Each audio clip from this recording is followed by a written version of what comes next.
السلام علیکم ورحمۃ اللہ وبرکاتہ۔ تمام اہل پاکستان، مرد عورت، چھوٹے بڑے، شہری دیہاتی، سب کے لیے میرا محبت بھرا سلام ہے، اور ان حالات میں ڈھیروں دعائیں ہیں اللہ ہماری حفاظت فرمائے۔ اللہ نے ہمیں دین اسلام دیا ہے جس کا نام ہی سلامتی ہے، اور ہمارے عقیدے کا نام ایمان ہے جو امن سے ہے۔ اور میں بخاری شریف کی ایک حدیث آپ کے سامنے پیش کرتا ہوں۔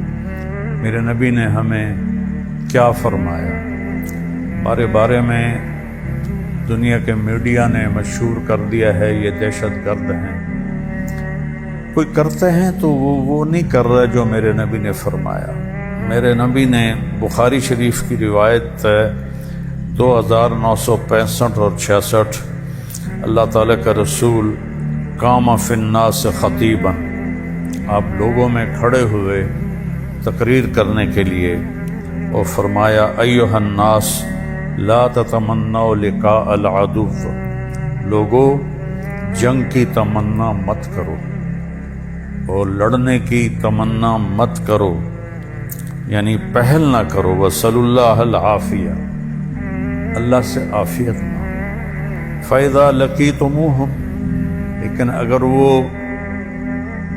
چڑھ آئیں، جیسے ہندوستان ہمارے اوپر چڑھ دوڑا ایک غلط مفروضے پر، پہلگام کو بہانہ بنا کر بغیر تحقیق کے اس نے حملے کیے،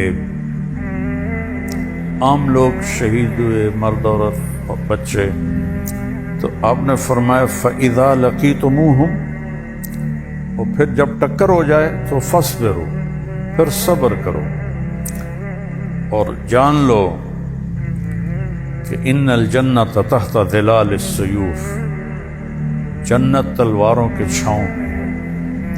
تو مسلمان پہل نہیں کرتے جو ہمیں تعلیم دی گئی ہے۔ اور پھر اس کے بعد جنگ کیسے کرنی ہے صرف ہمارے نبی نے بتایا، اور کسی کے پاس کوئی اصول کوئی نہیں۔ میرے نبی نے فرمایا درخت نہیں کاٹنے، فصلوں کو نہیں جلانا، عورتوں کو قتل نہیں کرنا، بچوں کو قتل نہیں کرنا، عام شہریوں کو قتل نہیں کرنا، بوڑھوں کو قتل نہیں کرنا، مندر، کلیسا، گرجا، گردوارہ نہیں گرانا، اور مندر کے پجاری، کلیسا کے پادری، گردوارے کے گیانی، ان پر ہاتھ نہیں اٹھانا۔ یہ اصول کسی نبی نے نہیں بتائے، ہمارے نبی نے ہمیں یہ اصول بتائے۔ احد کی جنگ میں حضرت ابو دجانہ رضی اللہ تعالیٰ عنہ دشمن کو چیرتے ہوئے پیچھے پہنچے ان کے، تو عورتیں کھڑی تھیں، وہ ان کو دیکھ کے بھاگی، لیکن ہندا ڈر کے مارے بھاگ نہ سکی، تو ایسے اس کے سر پہ تلوار رکھی، اس نے چیخ ماری، آپ نے تلوار پیچھے ہٹائی۔ پیچھے ایک اور ساتھی ان کے ساتھ تھے، کہنے لگے قتل کیوں نہیں کیا؟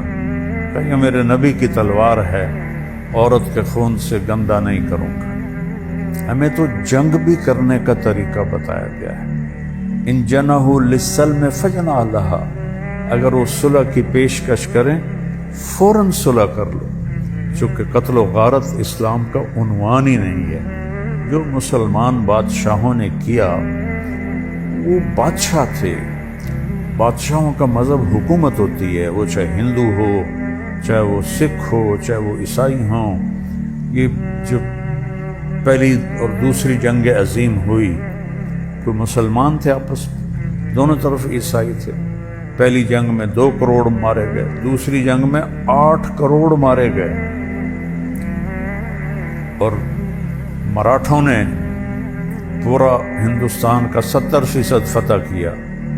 ان کی تلوار مسلم غیر مسلم میں تمیز نہیں کرتی تھی، سب کی گردنیں اڑاتے تھے وہ۔ اور اس لیے جب ان کو پانی پت کی لڑائی میں شکست ہوئی تو پانی پت کی عوام، ہندو عورتیں، مرد، مسلم لاٹھیاں تلواریں لے کر ان کے پیچھے بھاگے تھے ان کو قتل کرنے کے لیے۔ صرف اسلام ہمیں یہ سبق سکھاتا ہے، کوئی اس پر عمل نہ کرے تو وہ کوئی دلیل نہیں ہے۔ میں نے آپ کو بخاری شریف سے، جو ہماری قرآن کے بعد سب سے ایتھنٹک کتاب ہے، اس سے میں نے حوالہ دیا ہے کہ میرے نبی نے فرمایا ہم لڑنا نہیں چاہتے، ہمارا مقصد لڑائی نہیں ہے، ہمارا مقصد ہے تم کلمہ پڑھ لو، ایمان لے آؤ، مسلمان ہو جاؤ، ایک رب پہ ایمان لے آؤ۔ 33 کروڑ دیوی دیوتا، یہ بھی کوئی عقل میں آنے والی بات ہے؟ تو خیر میں مذہب کی طرف نہیں جاتا، میں یہ کہنا چاہتا ہوں کہ ہمارے کچھ لیڈر کہہ رہے ہیں کہ انہوں نے ہماری مسجدیں گرائیں، تم ان کے مندر گراؤ۔ نہیں، میں یہ ہرگز نہیں کہوں گا۔ میں اپنی فوج سے اپیل کروں گا کسی مندر کو مت گرائیں۔ انہوں نے ہماری عوام پہ حملہ کیا، 26 مرد عورت بچے شہید ہوئے ہیں۔ میں ہرگز نہیں کہوں گا کہ افواج پاکستان عام شہریوں پر حملہ کریں، عام شہریوں کو قتل کریں۔ ہاں، جو سامنے آئے وہ پھر اس سے وہ ہماری جان لینا چاہتا ہے تو ہم اس کی جان لیں گے۔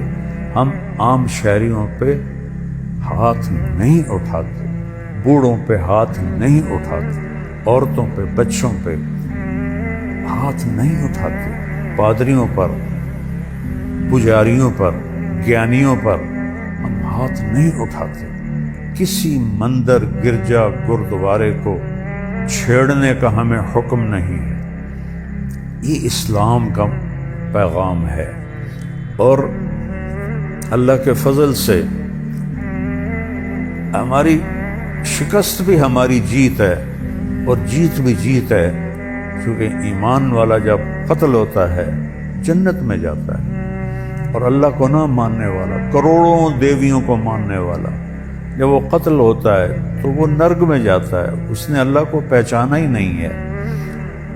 امام حسین علیہ السلام ہمارے بہت، میرے پاس الفاظ ہی کوئی نہیں، وہ اپنے 72 ساتھیوں سمیت شہید ہو گئے، شکست ہو گئی، یزید کامیاب ہو گیا، لیکن اللہ کی قسم کامیاب حسین ہے اور ناکام یزید ہے۔ زندگی موت تو ہمارا مسئلہ ہی نہیں ہے، تو اللہ کے لیے لڑتے ہیں، اللہ کے لیے مرتے ہیں، اللہ کے لیے جیتے ہیں۔ ایک جنگ میں لڑائی ہو رہی تھی، ایک طرف خالد ابن ولید تھے، ایک طرف دوسرا عربوں کا کفار کا لشکر تھا۔ تو کفار کے سردار نے پوچھا کیا بات ہے، ہم زیادہ بھی ہیں، وہ تھوڑے بھی ہیں، لیکن وہ ہمارے اوپر چڑھائی کرتے چلے جا رہے ہیں۔ تو ان کے سالار نے کہا، ان میں سے ہر آدمی یہ چاہتا میں پہلے مر جاؤں، دوسرا بعد میں مرے۔ ہم میں سے ہر ایک یہ چاہتا ہے کہ یہ پہلے مرے، میں بعد میں مروں۔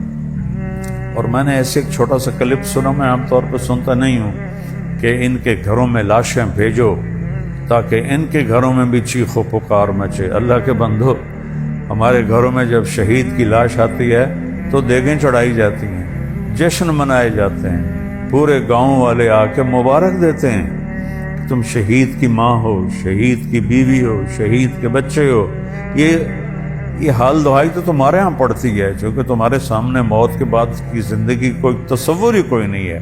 ہم تو شہادت ہے مطلوب مقصود مومن، نہ مال غنیمت نہ کشور کشائی۔ ہمارا شاعر علامہ اقبال ہمیں سنا گیا، میرا نبی سنا گیا ہے۔ تو ہم ملک فتح کرنے کے لیے نہیں لڑتے۔ جو مسلمان بادشاہوں نے کیا وہ اسلام کا سمپل نہیں ہے۔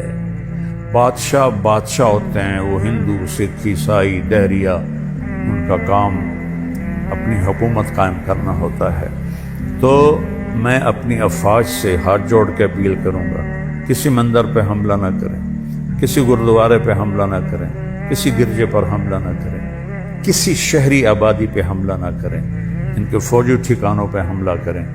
جب انہوں نے زیادتی کی ہے تو اب اللہ نے ہمیں اجازت دی ہے کہ ہم اس کا جواب دیں۔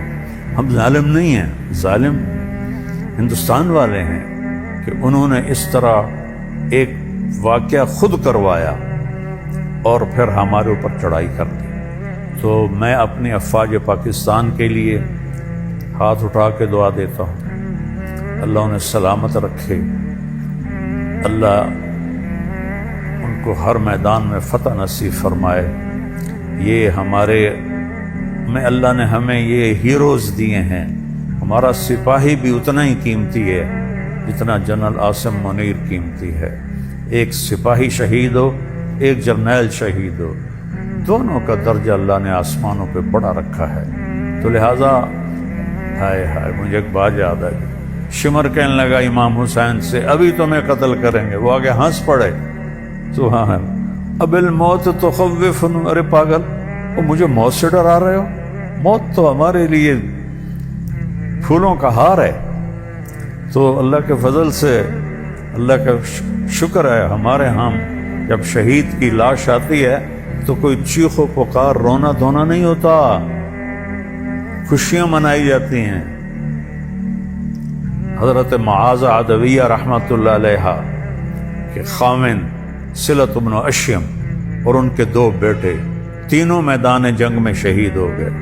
تو محلے کی عورتیں آئیں تو ایک دم حضرت معاذہ نے فرمایا مبارک دینے آئی ہو تو بسم اللہ، اور اگر سوگ منانے آئی ہو تو واپس جاؤ۔ بلا میں کیسے سوگ مناؤں، میرے تو 3 شہید تو مر کے زندہ ہو جاتا ہے۔ لا تقولوا لمن يقتل في سبيل الله اموات بل احیاء ولکنکم لا تشعرون۔ ہمیں تو زندگی ملتی ہے، لہذا ہمیں موت سے نہ ڈراؤ اور ہماری لاشوں پر خوشیاں نہ مناؤ، ہم تو تم سے زیادہ خوشی مناتے ہیں جب کوئی ہمارا شہید ہوتا ہے۔ تو میں افواج پاکستان کے لیے دعا کرتا ہوں، ایئر فورس کے لیے دعا کرتا ہوں، نیوی کے لیے دعا کرتا ہوں، سب کے لیے دعا کرتا ہوں، اور آخر میں ایک اپیل کرتا ہوں کہ یہ جو ہمارے ملک میں انتشار ہے سیاسی، اس کو اللہ کے واسطے ختم فرما دیں اور آپس میں ایک ہو جائیں۔ یہ اگر آپس میں بھڑنا بھی ہے تو دشمن سے نمٹنے کے بعد ابھی ایک ہو جائیں اور یہ سیاسی اختلاف مٹا دیں۔ اللہ آپ سب کی حفاظت فرمائے۔ یہ اخلاق ہے۔ کانٹے بچھانے والی نے 4 دن آنا چھوڑ دیا، بیمار ہو گئی تھی، تو ہم نے کہا کیا بات ہے، وہ ہمارے راستے میں اب کانٹے کوئی نہیں ہیں؟ کہا جی وہ بیمار پڑی ہے جو کانٹے بچھاتے تھے، تو آپ اس کے گھر چلے گئے۔ ماں جی خیریت تو ہے، آپ ٹھیک تو ہیں؟ کہا بیٹا مجھے کلمہ پڑھا دے، بس تیرے اخلاق نے مجھے فتح کر لیا ہے۔ میرے بھائیوں، یہ چیپٹر بھول چکے ہیں، بھول چکے ہیں، بھول چکے ہیں۔ جب تک یہ چیپٹر زندہ نہیں ہوگا، زندگی اسلامی نہیں بنے گی، معاشرہ اسلامی نہیں بنے گا، اور آگے قوموں کے لیے اسلام کا دروازہ نہیں کھلے گا۔ ہمیں معاف کرنا آتا ہو، ہمیں گالی دینے والے کو دعا دینا آتا ہو، غیبت کرنے والے کی تعریف آتی ہو، اور غیبت کرنے سے، غیبت سننے سے اپنے آپ کو ایسے بچاؤ جیسے زہر سے بچاتے ہو، اسے آگ سے بچاتے ہو۔ ایک دوسرے کو نفرت کا بول نہ بولو، ورنہ ساری زندگی تباہ و برباد ہو جائے گی۔ میرے رب کی قسم، میرے نبی نے کہا ایک زبان کا بول انسان بولتا ہے وہ جہنم کی گہرائیوں میں گر جاتا ہے، اور ایک زبان کا بول انسان بولتا ہے وہ جنت کے درجات پر چڑھ جاتا ہے۔ یہ زبان بہت طاقتور چیز ہے، میں ہر بیان میں اس کو دہرا رہا ہوں کہ جتنا یہ عمل ختم ہو چکا ہے اتنا کوئی عمل بھی نہیں ختم ہوا ہے۔ میرے نبی نے فرمایا معاذ تمہیں سارے دین کا خلاصہ بتاؤں؟ معاذ الا انبئک بملاک ھذا کلہ، میں تمہیں پورے دین کا خلاصہ بتاؤں؟ کون معاذ جس کے ہاتھ میں علماء کا جھنڈا ہوگا؟ کون معاذ؟ میں ابھی مئی میں ان کے اردن اجتماع میں گیا، آگے ان کے اربد میں گئے، آگے وہاں ان کا مقبرہ ہے 18 کلومیٹر۔ میں گیا، کمرے میں داخل ہوا تو سارا کمرہ خوشبو سے مہک رہا تھا، اور مجھے ایک شخص نے بتایا یہ خوشبو 24 گھنٹے یہاں آتی رہتی ہے۔ جن کو 18 ہجری میں انتقال ہوا، 1417 سال ہو گئے مرے ہوئے، اور قبر سے خوشبو آ رہی۔ اس آدمی کو سمجھایا کیسے اور بتایا کیا؟ معاذ تمہیں سارے دین کا خلاصہ بتاؤں؟ کہا جی بتائیں۔ تو آپ نے یوں کیا،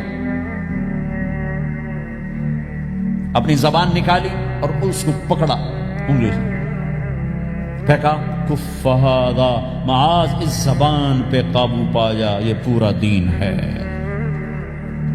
یہ زبان آج کھل گئی ہے۔ لقمان علیہ السلام کا فرمان ہے، بیٹا میں چپ رہنے پہ کبھی نہیں پچھتایا، میں ہمیشہ اپنے بول پہ پچھتایا ہوں۔ معاذ نے کہا یا رسول اللہ زبان کے بول پہ پکڑ ہوگی؟ کہ تیرا بھلا ہو جائے معاذ، سب سے زیادہ جہنم میں دھکا دینے والی زبان ہوگی۔ اور ایک صحابی ہیں ابو دجانہ۔ کون ابو دجانہ؟ السابقون الاولون من المہاجرین والانصار، اس میں پہلی صف کے صحابہ۔ کون ابو دجانہ؟ جب آپ حج پر گئے تو اپنی جگہ مدینے کا امیر ابو دجانہ کو بنایا۔ ابو دجانہ حج میں شریک نہیں ہوئے کہ آپ نے اپنی جگہ ان کو اپنا نائب بنا کے وہاں کھڑا فرمایا، ابو دجانہ میری جگہ پر مدینے کا امیر ہے، یہ وہ ابو دجانہ ہیں۔ کون ابو دجانہ؟ جو جنگ بدر سے لے کر آخری حج تک ہر سفر میں شریک ہیں، ہر سفر میں شریک ہیں۔ ان کی ایک بات میں بتانا چاہتا ہوں، پہلے تھوڑی سی ان کی ہسٹری بتانا چاہتا ہوں۔ کون ابو دجانہ؟ احد کی جنگ میں آپ نے تلوار اٹھائی، کہ اس تلوار کو کون لے گا؟ کئی صحابہ کھڑے ہو گئے۔ آپ نے کہا اس تلوار کا حق کون ادا کرے گا؟ سارے بیٹھ گئے، 3 آدمی کھڑے رہے، ایک زبیر بن عوام، ایک عمر بن خطاب، ایک ابو دجانہ۔ ان کا نام ہے سماک بن خرشنہ، سماک بن خرشنہ ان کا نام ابو دجانہ سے مشہور ہے۔ تو آپ نے تلوار نہ عمر کو دی، نہ زبیر کو دی، ابو دجانہ کو دی تھی۔ تو عمر رضی اللہ عنہ نے تو محسوس نہیں کیا، حضرت زبیر نے محسوس کیا کہ اس کو کیوں دی، مجھے کیوں نہیں دی؟ میں مہاجرین میں سے ہوں، میں پھوپھی کا بیٹا ہوں، میں اس سے دلیری میں کم نہیں ہوں۔ بلکہ حضرت زبیر کی دلیری کی تو دھاک تھی، جدھر سلوار چلتی تھی کاٹتی چلی جاتی تھی، کہنے کہ میں دیکھوں گا یہ کیا کرتا ہے۔ تو ابو دجانہ کے پیچھے پیچھے زبیر ہو لیے۔ تو ابو دجانہ نے جو حملہ کیا تو 3000 کا لشکر تھا، اس کو چیر کے پار نکل گیا، پورے لشکر کو کاٹ کے پار نکل گیا۔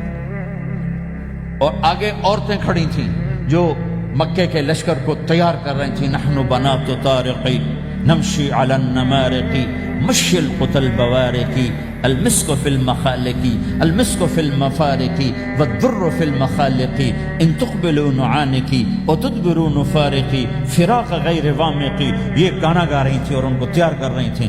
تو جب ابو دجانہ کی تلوار نظر آئی تو سب بھاگی، ہندا پکڑی گئی۔ تو آپ نے یوں اپنی تلوار ہندا کے سر پر رکھی، انہوں نے چیخ ماری، تلوار ہٹا لی۔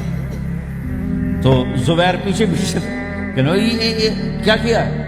جنگ میں اگر کوئی عورت حصہ لے اسے مارنا جائز ہے، ویسے جائز نہیں ہے، عورت کو، بچے کو، بوڑھے کو ہاتھ لگانا جائز نہیں ہے۔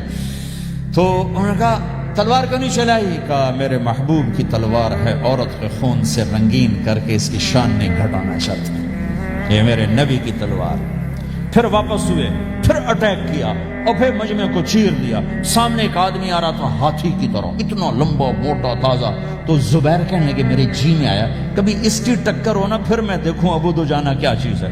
تو اللہ کا کرنا ایسا ہوا، ابو دجانہ دونوں آمنے سامنے ہو گئے۔ تو وہ ایسے شاہ سوار تھے کہ دونوں طرف کے لشکر ذرا تھم گئے اور وہ دونوں بھڑ گئے۔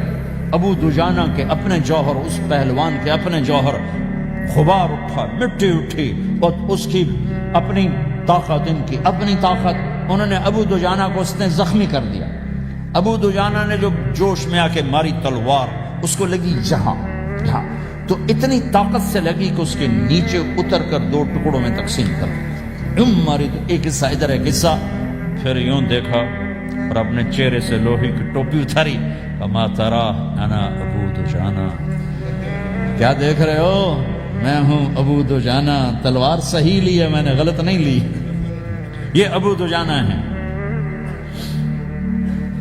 اور جب شکست ہو گئی احد کی جنگ میں، اور پھر 10-12 آدمی نے آپ کو گھیرے میں لیا ہوا تھا، ان میں ایک ابو بکر تھے، عمر تھے، علی تھے، طلحہ تھے، زبیر تھے، سعد بن ابی وقاص تھے، اور سہل بن حنیف تھے، عبادہ قتادہ بن نعمان تھے، اور ابو دجانہ تھے رضی اللہ تعالی عنہم۔ ان میں سے ایک ابو دجانہ بھی تھے۔ اور یمامہ کی جنگ میں ابو دجانہ شہید ہوئے، یمامہ کی جنگ میں شہید ہوئے۔ یہ ابو دجانہ کی تھوڑی سی سیرت آپ کے سامنے آئی ہے۔ اس کے بعد اب آپ ان کے قول کو سنو تاکہ اس کا وزن آپ کے سامنے آئے۔ یہ بدر کے شریک ہیں، اللہ کے نبی نے کہا بدر کا صحابی جو مرضی کرے بخشا گیا۔ یہ صلح حدیبیہ کے شریک ہیں، اللہ نے قرآن میں کہا لقد رضی اللہ، میں ان سے راضی ہو گیا۔ یہ صحابی ہیں، اللہ نے کہا کلا وعد اللہ الحسنی، اے میرا نبی تیرے ہر صحابی کے لیے جنت کا وعدہ ہے۔ اور اب یہ کیا کہتے ہیں؟ یہ کیا کہتے ہیں؟ لوگو ان ارجا عملی عند، لوگو میرے پاس، ابو دجانہ میرے پاس بخشش کا سب سے بڑا عمل جانتے ہو کیا ہے؟ بدر نہیں، احد نہیں، حدیبیہ نہیں، خندق نہیں، خیبر نہیں، فتح مکہ نہیں، آخری حج نہیں، کیا ہے؟ کیا ہے؟ لوگو ان ارجع عملی عندی، میرے پاس آخرت میں بخشش کا سب سے بڑا عمل بس ایک ہے کہ ما آذیت احدا بلسانی، میں نے اپنی زبان سے کبھی کسی کو دکھ نہیں پہنچایا، ولا اجد فی قلبی غلا لاحد، اور میرے دل میں کسی کے لیے بغض کوئی نہیں ہے، بس یہ میری بخشش کا عمل ہے۔ تو بھائیو، نبی کے اخلاق میں دو چیزیں لے لو، ایک زبان سے کسی کو دکھ نہ دو، ایک دل میں کسی کا بغض نہ رکھو، اللہ کی قسم بغیر حساب کتاب کے جنت میں جاؤ گے۔ بڑے بڑے جنید بغدادی اور بڑے بڑے معرفت والے تمہیں دیکھتے رہ جائیں گے، تمہاری رفتار اتنی تیز ہوگی کہ تمہیں وہی پکڑ سکے گا جس کا یہ دو عمل تم سے زیادہ اچھا ہوگا۔ جس روڈ پہ رش ہوتا آپ وہاں سے گاڑی ہٹا لیتے ہو، ادھر نہیں جانا، ادھر رش ہے، وہ آپ وہ سائن وغیرہ آپ کو آ جاتے ہیں کہ بھائی ادھر بلاک ہے، ادھر نہیں جانا، ادھر جانا ہے۔ تو جہاں روڈ پہ رش ہوتا ہے تو قیمتی سے قیمتی گاڑی کی رفتار بھی آہستہ ہو جاتی ہے، اور جہاں روڈ خالی ہوتا ہے تو پرانی گاڑی بھی بھاگے جا رہی ہوتی ہے۔ ہمارے یہاں پرانی گاڑی ہوتی ہے نا، پرانی بسوں، اس کے پیچھے لکھا ہوتا ہے نہ انجن کی خوبی نہ ڈرائیور کا کمال، خدا کے سہارے چلی جا رہی ہے۔ اور جس کے پاس ایسی گاڑی ہو، نہ انجن کی خوبی نہ ڈرائیور کا کمال، تو اگر اس کو روڈ خالی مل جائے تو وہ تو مرسیڈیز والے سے پہلے پہنچے گا، رینج روور والے سے پہلے پہنچے گا، بینٹلی والے سے پہلے پہنچے گا، رولز رائس والے سے پہلے پہنچے گا، جو وہ تو پھنسی کھڑی، اس کا روڈ ہی خالی ہے۔ تو میرے بھائیو، یہ میں ایک مثال دیتا ہوں، عبادات کی روڈ پہ بہت رش ہے، نمازی بے شمار ہیں، روزے دار بے شمار ہیں، عمرے والے بے شمار ہیں، حج والے بے شمار ہیں، اور تہجد گزار بے شمار ہیں، علماء بے شمار ہیں، حافظ بے شمار ہیں، ذکر والے بے شمار ہیں، بہت رش ہے، تبلیغ والے بے شمار ہیں، لیکن جو اخلاق والا روڈ ہے نا، یہ خالی پڑا ہے۔ اس پہ موٹر زوکی پہ چڑھ کے آ جاؤ تو سب سے آگے نکل جاؤ، سائیکل پہ چڑھ کے آ جاؤ تو سب سے آگے نکل جاؤ، کہ روڈ ہی خالی ہے، اخلاق کا روڈ خالی ہے۔ غصے کو پینا، دکھ دینے والے کے سامنے، درد دینے والے کو خوشیاں دینا، گالی دینے والے کو دعا دینا، کرو تو صحیح۔ میرے رب کی قسم، اس میں وہ لذت ہے، وہ لذت ہے کہ ساری دنیا کی لذتیں تمہیں بھول جائیں گی اگر یہ لذت تمہیں مل گئی۔ بیجا ایام کی تلخی کو بھی ہنس کے ناصر، غم کے سہنے میں بھی قدرت نے مزہ رکھا ہے۔ اپنے لہو کے گھونٹ پی، زخم پہ زخم کھا کے جی، آہ نہ کر لبوں کو سی، عشق ہے دل لگی نہیں، سینے پہ تیر کھائے جا، آگے قدم بڑھائے جا، یعنی زبان حال سے کہہ دے کہ ہاں ستائے جا۔ آج اخلاق کوئی نہیں ہے، میں تو روتا پھرتا ہوں۔ تبلیغ میں نکلو نکلو نکلو، خانقاہوں میں ذکر ذکر ذکر، اور مدرسوں میں فقہ فقہ فقہ، کوئی تو اس سبب کو بھی، یا اور بھی دکھ ہیں زمانے میں محبت کے سوا، راحتیں اور بھی ہیں وصل کی راحت کے سوا۔ جس دن امت کے اخلاق زندہ ہوئے، آپ اسلام کی بہار دیکھو گے۔ اگر اپنے گھر میں خوشیاں لانا چاہتے ہو تو اللہ کی قسم بڑے گھر سے نہیں آئے گی، کوئی 5 لاکھ پاؤنڈ کی گاڑی سے خوشی نہیں آئے گی، کوئی بہت بڑا عالی شان بنگلہ بنانے سے خوشی نہیں آئے گی، تمہارے اخلاق سے گھر میں خوشی آئے گی۔ اگر بیوی کا سلوک تمہارے ساتھ اچھا ہے، تمہارا سلوک بیوی کے ساتھ اچھا ہے، اس گھر میں خوشی ہے۔ بیوی کا بول بدتمیز ہو تو خامند کی زندگی برباد، خامند کا بول بدتمیز ہو تو بیوی کی زندگی برباد، اولاد بد اخلاق ہو تو ماں باپ کی زندگی برباد، ماں باپ میں سختی ہو تو اولاد کی زندگی برباد، بھائی بھائی میں بول میں سختی ہو تو بھائی کی زندگی برباد، بہن بھائیوں میں سختی ہو تو بہن بھائی کی زندگی برباد، نیبر کے ساتھ سختی ہو تو نیبر کی زندگی برباد۔ میرے نبی نے فرمایا، ما آمن بی من بات شبعان و جارہ جاعی، وہ میرے اوپر ایمان لایا ہی نہیں جو خود پیٹ بھر کے کھائے اور پڑوسی بھوکا ہو. واللہ لا یؤمن واللہ لا یؤمن واللہ لا یؤمن. 3 دفعہ اللہ کی قسم ایمان والا نہیں، اللہ کی قسم ایمان والا نہیں، اللہ کی قسم ایمان والا نہیں. کون یا رسول اللہ؟ الذی لا یأمن جارہ بوائقہ. جو پڑوسیوں کو تنگ کرے وہ ایمان والا نہیں ہے. میرے بھائیوں یہ چیپٹر مٹ چکا ہے، کہیں نہیں دیکھنے کو ملتا ہے. ایسا نہیں کہ دنیا خالی ہو گئی ہے، لیکن 1 کروڑ میں 1 ملا تو کیا ملا، 1 کروڑ میں بھی 1 نہیں ملتا. میں بڑے لمبے سفر کر کے اس نتیجے پر پہنچا ہوں کہ 1 کروڑ مسلمان اکٹھے کروں، اس میں لاکھوں تہجد گزار ہوں گے، لاکھوں 5 وقت کے نمازی ہوں گے، اس میں لاکھوں عمرے حج کرنے والے ہوں گے، اس میں لاکھوں علماء حفاظ ہوں گے، لیکن شاید اخلاق والا ایک بھی. اپنی زندگی کو اگر سکھ دینا ہے، چیزوں کے پیچھے نہ دوڑو، اخلاق بناؤ. مقدر کی چیزیں ملیں گی، کمائیوں میں حلال لاؤ، حرام سے بچو، سچ پہ آؤ، جھوٹ سے بچو. دھوکہ نہ دو کسی کو، ورنہ زندگی ویران ہو جائے گی. ٹیکس بچانے کے لیے جھوٹ نہ بولو، ورنہ دل کالا ہو جائے گا. جھوٹ پیسے کی خاطر، لعنت ہے اس دولت پر، لعنت ہے اس ملک پر. ہے کیا مثالیں اس امت نے قائم کی ہیں. اچھوں سے برے، بروں سے اچھے ہمیشہ پیدا ہوتے چلے آئے. یزید فاسق، فاجر، ظالم، 3 بر اعظم کی حکومت چھوڑ کے مر رہا ہے.